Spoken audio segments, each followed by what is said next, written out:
श्रापित यक्षिणी। विराट शहर से पहली बार अपने गांव में अपने पुश्तैनी घर और जायदाद में कुछ दिन बिताने के लिए आया था। जब विराट को गांव की पुरानी हवेली के बारे में पता चला तो उसने राजू को उसके राज के बारे में पूछा। विराट के जिद करने पर राजू उस हवेली के पास ले गया और उसकी कहानी बताई। राजकुमारी वैशाली आमोद और विनोद के भाव से आज राजमहल से निकलकर नगर का भ्रमण करने निकली थी। भ्रमण करते करते वो नगर के बाहर साधु की कुटिया तक जा पहुंची। वहां एक बरगद के पेड़ के नीचे युवा ऋषि ध्यानमग्न बैठे थे। राजकुमारी और उसकी सहेलियों को एक मजाक सूझा और वो मिलकर उस सिद्ध पुरुष के साथ अश्लील हरकत करने लगी, जिससे उनकी साधना भंग हो गई। साधु को बहुत तेज क्रोध आया और उन्होंने अपने पास रखे कमंडल से पवित्र जल लिया और मंत्र पढ़कर राजकुमारी को श्राप दे दिया।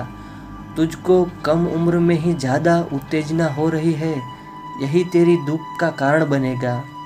तेरा जिससे विवाह होगा वो तेरे साथ संबंध बनाने से पहले ही मृत्यु को प्राप्त हो जाएगा।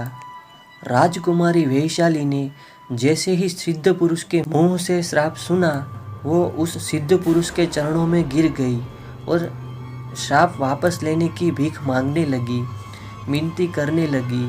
हे सिद्ध पुरुष, मैं नहीं जानती थी आप कौन है। मुझसे बहुत बड़ी भूल हो गई। नादान समझकर मुझे पर दया करो, ये श्राप वापस ले लो। बहुत देर तक रोने और विनती करने के बाद साधु को उस पर दया तो आ गई।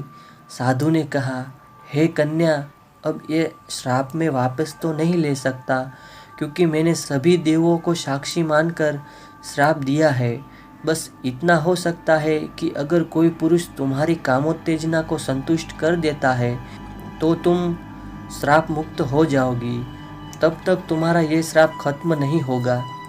फिर राजकुमारी अपनी महल में आ गई और कुछ वर्ष बाद उसकी एक राजकुमार से शादी कर दी गई।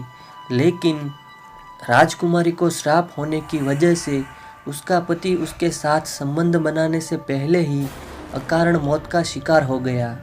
फिर विराट ने राजू से पूछा, तो क्या वो यक्षिणी अभी भी उस शख्स के इंतजार में है जो उसे तृप्त करके उस भयानक श्राप से उसको मुक्ति दिला सके? राजू ने लंबी सांस लेते हुए कहा, हाँ, सुना तो ऐसा ही है। गांव का कोई भी इंसान इस हवेली के अंदर जाने की जुर्रत नहीं करता। विराट ने फिर से उत्सुकता से पूछा, राजू भाई, किसी भी गांव वाले का किसी बाहर के बंदे ने इस यक्षिणी को संतुष्ट करने की कोशिश भी नहीं की क्या? हाँ शहरी बाबू, बहुत ने की है, लेकिन सबको अपनी जान देनी पड़ी है। अगर यक्षिणी संतुष्ट न हो तो गर्दन धड़ से अलग कर देती है। राजू की बात सुनकर विराट की रूह कांप गई और वे दोनों वहां से चले गए।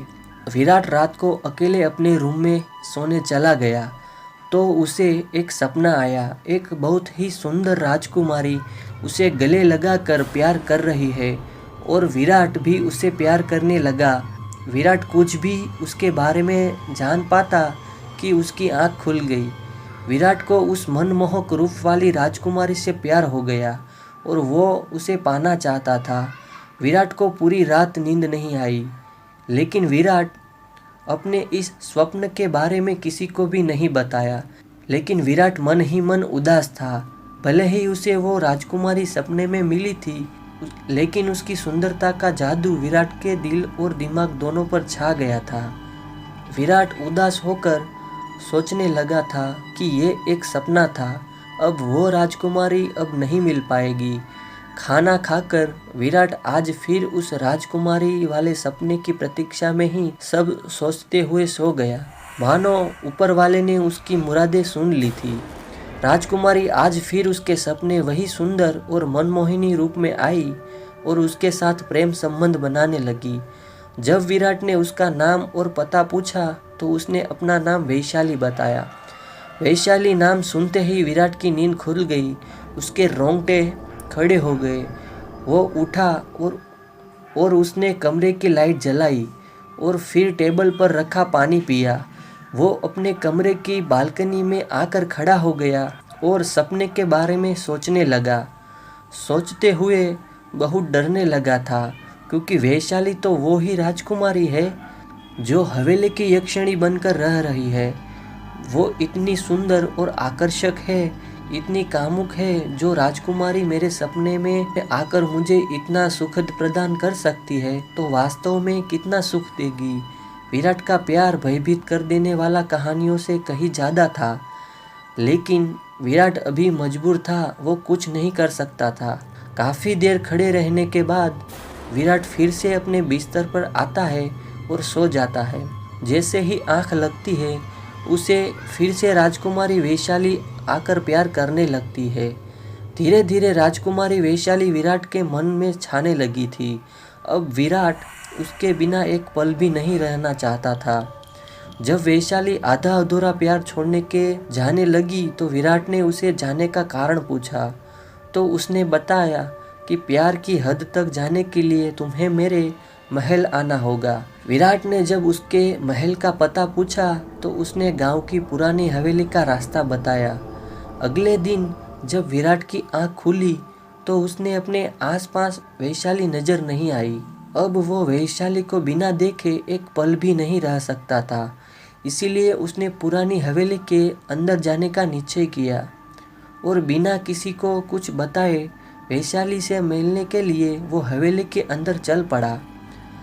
जब वो हवेली के नज़दीक पहुंचा तो उसे वहां एक बहुत ही सुंदर लड़की दिखी। उसका हुलिया बिल्कुल सपने में दिखने वाली राजकुमारी जैसा था। वो हूबहू वैशाली जैसी ही दिख रही थी। उसने एक बार विराट की ओर पलटकर देखा और बिना कुछ कहे हवेली के अंदर जाने लगी। विराट भी उसके पीछे पीछे आवाज देता हुआ हवेली में प्रवेश कर जाता है। दरवाजे से जब विराट अंदर जा रहा था तो उसे वहां बहुत से हड्डियों के ढांचे के साथ धड़ से उखड़े हुए सर भी पड़े दिखाई दिए। उसे अभी अपने जान की परवाह से ज़्यादा राजकुमारी के लिए चाहत थी। वो उसके जिस्म से आती खुशबू से ऐसा बंध चुका था कि चाहकर भी वापस नहीं जा सकता था। चलते चलते अब वो एक बड़े से कमरे में जा पहुंचा। वो कमरा बहुत ही सुंदर तरीके से सजा हुआ था। ऐसा लग रहा था जैसे आज ही सुगंध फूलों से सजाया गया हो। उसे आश्चर्य हो रहा था कि सब पहले से ही कैसे हो गया है। यक्षिणी ने देर न करते हुए अपने घूंघट उठाते हुए कहा, जल्दी करो, मुझे इंतजार नहीं होता। और यक्षिणी ने विराट को गले लगा लिया। दोनों में प्रेम प्रसंग में डूबने लगे। रतिक्रिया संपन्न होने के बाद विराट ने देखा कि उसकी बाहों में खूबसूरत हसीन बदन वाली राजकुमारी नहीं, बल्कि एक खूबसूरत सी लड़की है और उसके चेहरे पर संतोष के भाव है। वो विराट को खुशी खुशी उसके चेहरे की ओर देख रही है, मानो वो उसे लाख लाख धन्यवाद कहना चाह रही हो। अब विराट ने उस लड़की से पूछा, क्या तुम अब शाप मुक्त हो चुकी हो? हाँ, में सर हिलाते हुए वैशाली ने विराट को गले से लगाकर, धन्यवाद विराट, तुमने मुझे 500 वर्षों से मिले श्राप से मुक्ति दिला दी है। और फिर विराट से कहा, क्या तुम अब मुझसे शादी करोगे? विराट के चेहरे पर मुस्कान थी।